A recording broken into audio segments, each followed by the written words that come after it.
امتیاز شیخ صاحب کی کمپلینٹ جو ہے مجھے بھی کاپی کی گئی.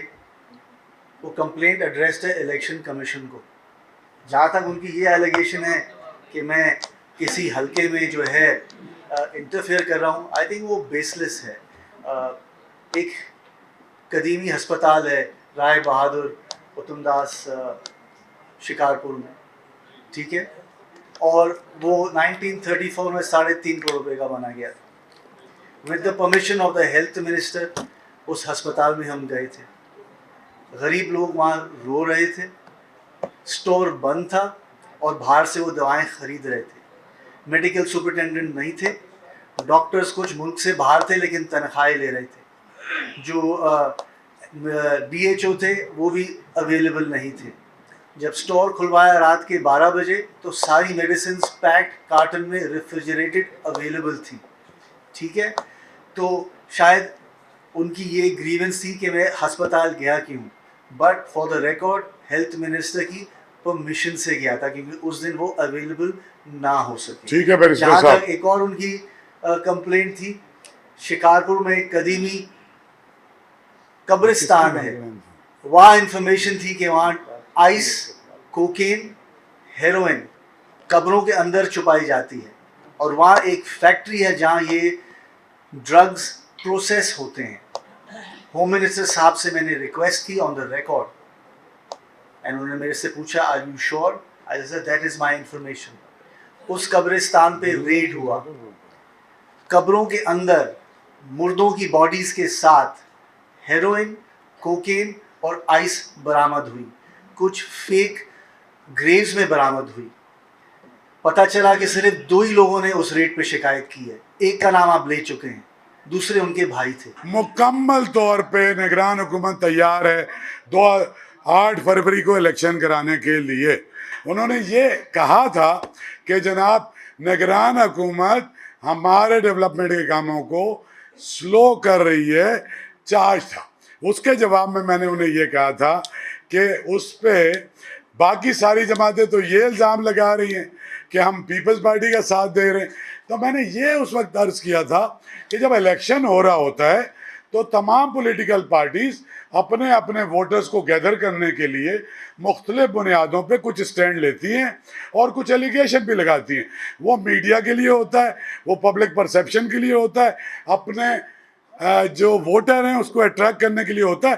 میں نے جس دن اوتھ لیا ہے, یہاں پاکستان کی ساری پولیٹیکل پارٹیز کے لیڈر نے مجھے مبارکباد دی ہے اور مجھ پہ اعتماد کا اظہار کیا.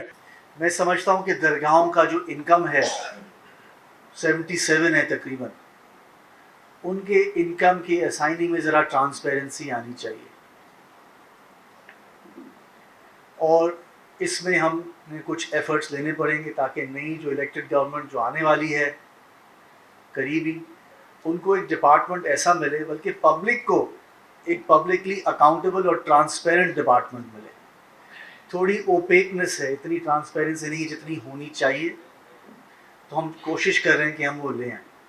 ہم نے کہا کہ کیوں نہ ہم جو ینگ طالب علم ہیں پورے پاکستان, تو پورے سندھ میں, کراچی سے لے کے گھوٹکی تک, ہم ان کو کورس پڑھائیں, جیلز کے دورے کروائیں, 3 مہینے کا کورس کرائیں, اور ان 10 کروڑ روپے میں ہم ان کو 25,000 روپیز پر منتھ کا اسٹائپینڈ دیں, تاکہ وہ ہیومن رائٹس کے جو قوانین ہیں سندھ میں, اور یہ سب سے ڈیولپڈ قوانین اور فارورڈ تھنکنگ قوانین جو ہے سندھ میں ہی ہیں ہیومن رائٹس کے, جس سے میں سمجھتا ہوں کہ پریویس گورنمنٹ کو بھی کریڈٹ جانا چاہیے.